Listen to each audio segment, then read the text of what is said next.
அதிகாரம் 6. சிலை வழிபாட்டிற்கு எதிரான ஆண்டவரின் கண்டனம். ஆண்டவரின் வாக்கு எனக்கு அருளப்பட்டது.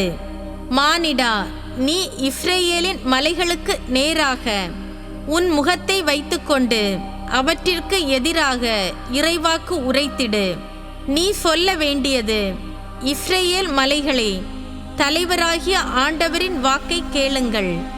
மலைகளையும் குன்றுகளையும் மலை இடுக்குகளையும் பள்ளத்தாக்குகளையும் நோக்கி தலைவராகிய ஆண்டவர் இவ்வாறு கூறுகிறார்: நானே உங்கள் மேல் வாளை வரச் செய்து உங்கள் தொழுகை மேடுகளை அழிப்பேன்.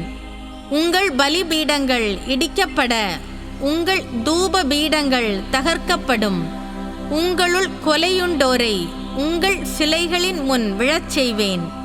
இஸ்ரேல் மக்களின் பிணங்களை அவர்களுடைய சிலைகளின் முன் போடுவேன். உங்கள் பலிபீடங்களைச் சுற்றிலும் உங்கள் எலும்புகளை சிதறச் செய்வேன். நீங்கள் வாழும் எல்லா இடங்களிலும் நகர்கள் அழிக்கப்படும், தொழுகை மேடுகள் சிதைக்கப்படும். இதனால் உங்கள் பலிபீடங்கள் இடிக்கப்பட்டு பாழாக்கப்படும். உங்கள் சிலைகள் உடைத்து நொறுக்கப்படும். உங்கள் தூப பீடங்கள் தகர்க்கப்படும். உங்கள் கை வேலைப்பாடுகள் அழித்தொழிக்கப்படும். கொலையுண்டோரும் உங்கள் நடுவில் வீழ்ந்து கிடப்பர். அப்போது நானே ஆண்டவர் என்பதை நீங்கள் அறிந்து கொள்வீர்கள்.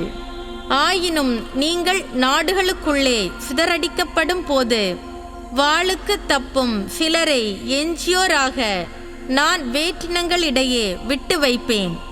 இவ்வாறு வேற்றினங்களிடையே சிறைப்படுத்தப்பட்டு உயிர் தப்புவோர் என்னை நினைவு கூர்வர். ஏனெனில் என்னை விட்டு விலகி விபச்சாரம் செய்த தங்கள் இதயத்தையும் சிலைகள் மீது காமுற்ற தங்கள் கண்களையும் குறித்து அவர்கள் தங்களையே நொந்து கொள்ளச் செய்வேன். தங்கள் அருவருப்பான எல்லா செயல்களுக்காகவும் எல்லா கேடுகளுக்காகவும் அவர்கள் தங்களை தாங்களே வெறுப்பார்கள். அப்போது நானே ஆண்டவர் எனவும் இக்கேட்டை அவர்களுக்கு வருவிப்பேன் என நான் பொய்யாகச் சொல்லவில்லை எனவும் அவர்கள் அறிவார்கள். தலைவராகிய ஆண்டவர் கூறுவது இதுவே: நீ கையில் அடித்து காலை உதறிச் சொல், ஐயோ கேடு!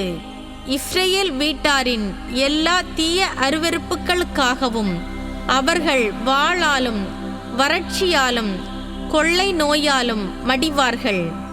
தொலைவில் இருப்போர் கொள்ளை நோயால் மடிவர், அருகில் இருப்போர் வாளால் வீழ்வர். மீந்திருந்து முற்றுகையிடப்படுவோரோ பஞ்சத்தால் சாவர். இவ்வாறு அவர்கள் மேல் என் சீற்றத்தை தணித்துக் கொள்வேன். ஒவ்வொரு உயர்ந்த குன்றிலும் எல்லா மலையுச்சிகளிலும் ஒவ்வொரு பசுமரத்தடியிலும் தழைத்து நிற்கும் எல்லா கருங்காலி மரங்களடியிலும் எங்கெங்கு அவர்கள் தங்கள் சிலைகளுக்கெல்லாம் நறுமண தூபம் காட்டினார்களோ அங்கெல்லாம் அவர்களுடைய பலிபீடங்களைச் சுற்றி அவர்களுடைய சிலைகளோடு அவர்களுள் கொலையுண்டோரும் கிடக்கும் போது நானே ஆண்டவர் என்பதை நீங்கள் அறிந்து கொள்வீர்கள். நான் அவர்கள் மீது என் கையை ஓங்கி பாலை நிலமுதல் திப்லா வரை அவர்கள் குடியிருக்கும் எல்லா இடங்களையும் அழித்து பாழாக்குவேன். அப்போது நானே ஆண்டவர் என்பதை அவர்கள் அறிந்து கொள்வார்கள்.